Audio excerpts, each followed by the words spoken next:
마태복음 6장 13절 우리 함께 읽겠습니다. 우리를 시험에 들게 하지 마시옵고 다만 악에서 구하시옵소서. 나라와 권세와 영광이 아버지께 영원히 있사옵나이다. 아멘. 자, 악한 세상, 연약한 인간, 이런 제목으로 말씀을 전합니다. 우리 지난 시간에 용서에 관해 살펴봤는데 어떻게 여러분 용서를 실천하셨습니까?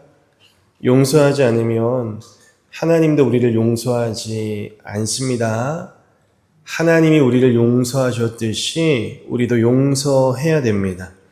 예수님이 용서하기 위해서 자신을 희생하신 것처럼 우리도 타인을 용서하기 위해서는 희생을 감수해야 됩니다. 내가 피해를 입었는데 그런데 내가 또 희생해야 되기 때문에 용서가 정말 쉽지 않은 거지만 용서하지 않는 것이 훨씬 더 힘들고 손해보는 삶이 된다고 말씀을 드렸어요. 우리 교회 안에도 용서하고 관계를 회복해야 될 분들이 계신데 이런 중요한 설교를 할 때는 꼭 안 계세요. 또 어떤 분들은 설교가 껄끄러우면 귀를 막아요. 닫아요. 자신이 순종할 말씀만 골라서 선택적인 순종을 하시더라고요. 그래서는 신앙이 절대 성장하지 않습니다. 그래서 하나님께 용서받은 자로 멈추지 마시고 용서하는 자가 되시기를 여러분 부탁드립니다. 돈 많다고 행복한 게 아니라 사람들과의 관계가 회복되어야 거기에도 진짜 행복이 와요. 자, 그리고 누군가를 우리가 용서했다면 그 이후로는 보복하시면 안 돼요. 하나님은 우리를 용서해 주시고요. 우리에 대한 죄의 책임과 처벌을 면해 주셨어요. 얼마나 감사합니까? 하나님은 우리 죄를 용서하시고 다시는 그 죄를 기억하지 않으세요. 자, 시편 103편 말씀 읽습니다. 시작. 그가 우리의 죄에 따라 처벌하지 않으시고 우리의 잘못을 그대로 갚지 않으시니 동이 서에서 먼 것 같이 그가 우리 죄를 멀리 옮기셨으며. 이사야 43장 25절. 자, 시작. 그러나 나는 나를 위하여 너희 허물을 삭제하는 하나님이니 내가 다시는 너희 죄를 기억하지 않을 것이다. 근데 사탄은요, 하나님과 정반대예요.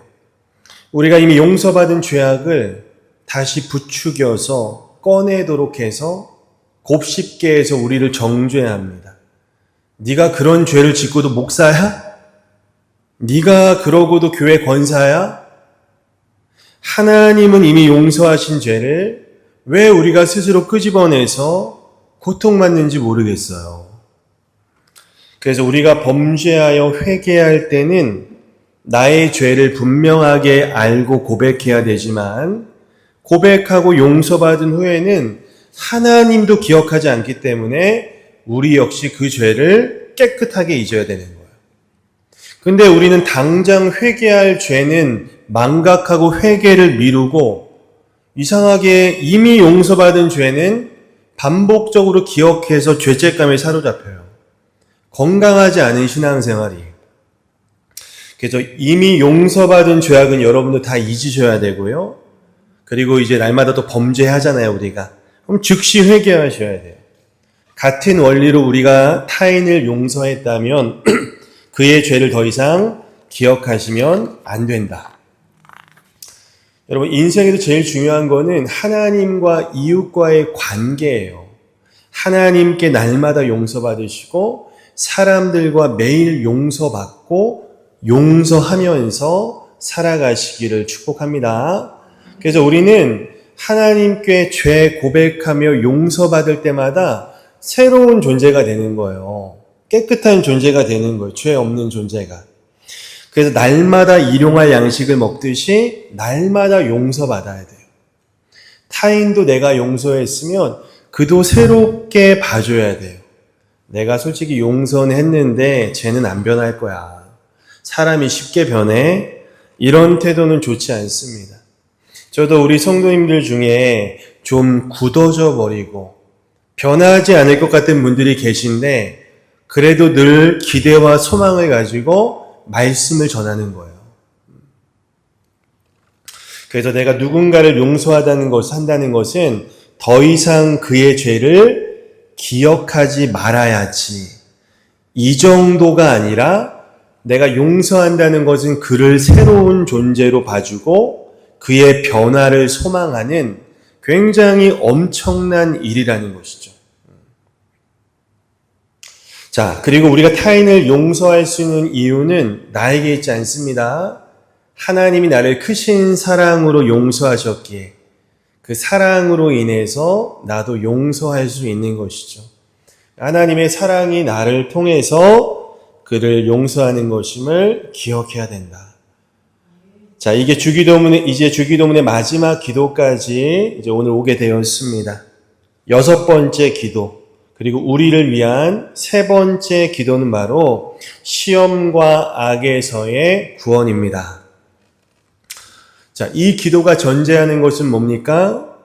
이 세상이 그만큼 악하고 이 악한 세상에도 살아가는 우리는 시험과 악에 빠질 가능성이 매우 큰 연약한 존재라는 것이죠. 오늘은 시험에 관한 이야기를 할 텐데 여러분 신앙생활 하다 보면은 누군가 시험 들었다는 말을 가끔 듣게 돼요. 어떤 분이 갑자기 교회를 잘 안 나오기 시작합니다. 누구 때문에 시험 들었다는 것이죠. 그래서 다른 교회로 옮기는 분들도 계시죠. 저는 교회를 옮길 수 있다고 생각합니다. 타종교로 개종하지 않고 그래도 예수를 안 믿겠다고 하지 않은 게 얼마나 다행이에요. 근데 교회를 옮기더라도 동일한 시험이 오면 또 넘어지기 때문에 교회를 옮기는 것이 시험을 이기는 방법이 될 수가 없는 거예요. 그건 시험을 피하는 것이죠. 그래도 누구에게나 시험이 오는데 그 시험에 들지 않고 그 시험을 잘 견디고 풀어나가야 성장할 수 있고 복된 사람이 되는 것이죠. 자, 야고보서 1장 12절 말씀 함께 읽습니다. 시작. 시험을 견뎌내는 사람은 복이 있습니다. 시험을 이기고 인정을 받은 사람은 하나님이 자기를 사랑하는 사람들에게 약속하신 생명의 면류관을 받을 것입니다.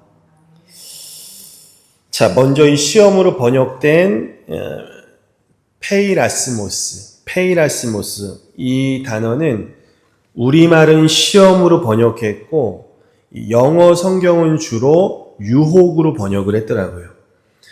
유혹은 뭐예요? 사탄이 우리로 하여금 죄에 빠지도록 하는 것이죠. 하나님이 우리를 죄에 빠지도록 유혹하는 분은 아니시죠. 반면에 시험은 뭐예요? 우리의 믿음을 흔드는 것이죠.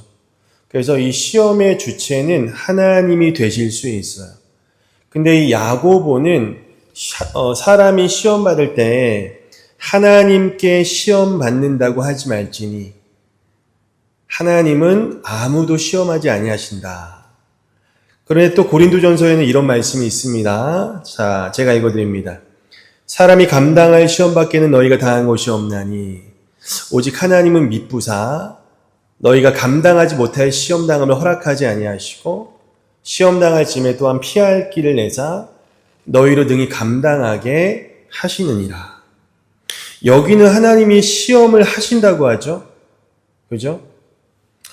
그래서 이 페이라스모스는 하나님의 테스트, 시험과 마귀의 템테이션, 유혹을 포괄하는 단어예요. 그런데 이게 번역을 잘 한 것이 우리가 시험에 자주 빠진다는 그런 뉘앙스로 잘 번역을 한 거예요. 그래서 주로 사탄의 유혹으로 이 시험을 이해하는 것이 좋습니다. 정리하면 시험에는 두 가지가 있는데 우리를 연단하여서 신앙의 성장을 돕는 하나님의 테스트가 있고 학생들도 여러분 시험 보면서 점수, 내 실력을 확인하잖아요. 그리고 우리를 죄에 빠뜨리는 사탄의 템테이션, 유혹이 있어요. 하나님은 우리를 테스트하셔서 우리로 하여금 좋은 가치들이 흘러나오게 하시는 거예요.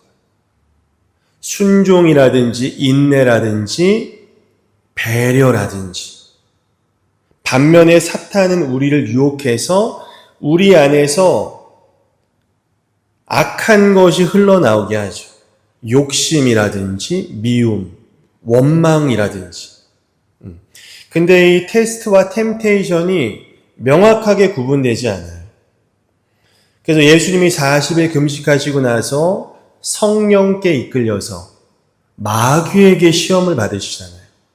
크게 보면 하나님의 테스트이고 작게 보면 마귀의 유혹을 받으신 거죠. 욥도 하나님의 허락하에 사탄이 그를 핍박하고 유혹했지 않습니까? 그래서 하나님의 테스트와 사탄의 유혹은 동시적일 수 있다. 성경을 찾아보니까 제가 검색해 보니까 시험이란 단어가 한 100번 정도 나오더라고요. 저는 하나님과 사탄만 우리를 시험하는 줄 알았는데 사람이 하나님을 시험하는 경우가 성경에 되게 많더라고요. 특히 광야의 이스라엘 백성들이 하나님을 시험했어요. 홍해를 가르신 하나님이 목말라 죽겠는데 우리 물 한 모금 못 주시겠냐. 불평하는 거예요. 고기 달라고 떼를 쓰는 것이죠. 만나를 주시면서 그날 먹을 일용할 양식만 챙겨라. 그렇게 명하셔도 에이 설마 다음날 것까지 챙긴다고 뭔 일이 일어나겠어? 이런 게 전부 다 하나님을 시험하는 거예요. 사탄이 예수님께 성전 꼭대기에서 뛰어내리라고 하죠. 네가 만일 하나님의 아들이면 뛰어내려라. 그러면 하나님이 널 사랑하시는데 천사들을 보내서 땅이 발에 부딪히지 않게 하지 않겠냐. 이게 뭐예요, 여러분? 하나님이 널 사랑하는지 널 보호하는지 시험해 보라는 거예요. 주님이 뭐라고 하세요? 주 너의 하나님을 시험치 말라. 우리가 시험에 들지 않도록 기도하는 동시에 하나님을 절대로 여러분 시험하시면 안 돼요. 이건 죽음으로 가는 길이에요. 자, 우리를 시험에 빠지지 않게 하시고 이 기도는 우리에게 시험이 없도록 해 주십시오. 이런 기도가 전혀 아닙니다. 시험이 없는 인생은 없어요. 이 기도는 특히 마귀의 유혹에 빠지지 않도록 지켜달라는 기도예요.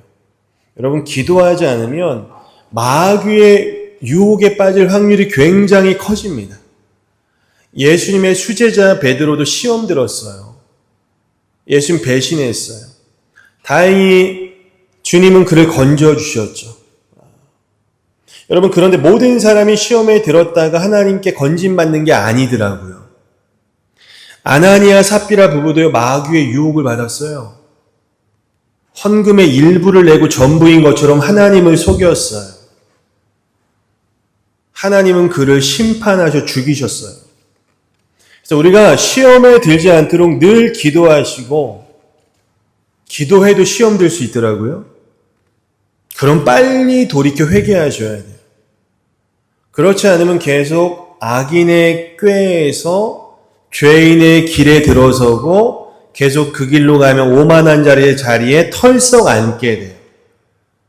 한 번 앉으면 일어나기 되게 힘들어요. 돌아오기 힘들단 말이에요. 여러분, 사탄은 부지런하게 늘 우리를 쓰러뜨릴 생각만 하고 있어요. 그래서 이 기도가 우리에게 방패와 같은 거예요. 이 기도를 하지 않고 신앙생활하는 분들은 아주 심각한 위기와 유혹 가운데 살고 있는 거예요. 그래서 마틴 루터는 아침에 일어나면 어떻게 기도해요? 오늘 하루 시험에 들지 않게 해달라고 짧지만 기도하고요. 잠자리에 들기 전에 어떻게 기도해요? 오늘 지었던 죄를 용서해달라고 늘 기도하는 거예요. 1분 1분씩 여러분 꼭 하시면 좋겠어요. 여러분이 예수 믿지 않았다면 시험은 없을 거예요. 사탄의 자녀였으니까. 사탄이 자기 자녀들에게는 이 세상 영광을 보여주면서 세상 풍조대로 살도록 우리를 인도하고 있죠. 우리가 그것을 벗어나 예수를 믿기 때문에 세상의 가치관대로 살지 않아야 되니까 이 세상이 우리에게 유혹과 시험이 되는 것이죠. 그래서 말씀대로 순종하며 살아가려는 사람일수록 시련과 시험이 많을 수밖에 없어요.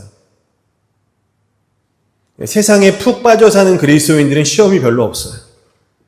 그래서 우리 하나님의 자녀들은 이 세상 속에서 살아가는 것 자체가 시험인 거죠. 자, 아브라함은 이삭을 바치라는 하나님의 테스트를 받았죠. 여기서 우리가 알 수 있는 것은 뭐죠? 이삭이 죄예요? 이삭이 죄입니까? 나에게 가장 소중한 것이 시험이 될 수 있다는 거예요. 이삭은 하나님이 자식을 가질 수 없는 아브라함에게 주신 선물이었잖아요. 하나님의 축복과 선물이 시험이 될 수 있는 거예요. 우리가 하나님보다 더 사랑하는 것이 무엇이든 그게 여러분을 바로 시험하고 넘어뜨리는 것이죠. 아브라함은 이삭보다 하나님을 더 사랑함으로 시험에 통과한 거예요. 여러분, 연하여서 하나님을 사랑하는 것보다 하나님의 일이 우선이 되면 안 돼요. 저는 목회보다 중요하게 생각하는 게 하나님을 사랑하는 일이에요. 목사님들이 목회에 너무 신경을 쓰다가 정작 하나님을 놓쳐요. 하나님 없이 하나님의 일을 열심히 할 수 있는 게 사람이더라고요. 나중에는 자기 목회의 성공을 위해서 하나님을 이용해요. 그런 분들과 대화를 해보면 그 마음속에 하나님이 없어요, 아예. 자기 목회 성공담, 실패담만 남아요. 하나님을 사랑하는 것이 우리 인생의 최고의 계명인데 그런 분들은 하나님의 일, 내 목회가 우상이 되어버린 거예요. 성공이 목적이 되어버린 거예요. 이게 바로 시험에 빠지는 거예요. 여러분도 생계를 위해 일하시지만 그 돈 버는 일을 하나님보다 우선순위에 두시면 이미 시험에 든 것이죠. 주 예수보다 귀한 것은 없어야 돼요. 자, 아담 한 사람이 사탄의 유혹에 빠져서 온 인류가 죽음을 향해 가고 있잖아요. 그래서 이 기도는 나만을 위한 기도가 아니라 우리를 시험에 빠지지 않게 하시고 우리 서로를 위한 기도예요. 특히 여러분 믿음의 동지들, 이 길을 함께 걷고 있는 우리 교회 식구들이 시험 들지 않도록 기도해야 돼요. 여러분, 교회는 한 몸이에요. 누가 시험 들면 서로 연결되어 있기 때문에 나도 그 영향을 받을 수밖에 없어요. 옆에 성도가 시험 들든 말든 나랑 상관없다고 하면 그분은 신앙생활 지금 한참 잘못하고 있는 것이죠.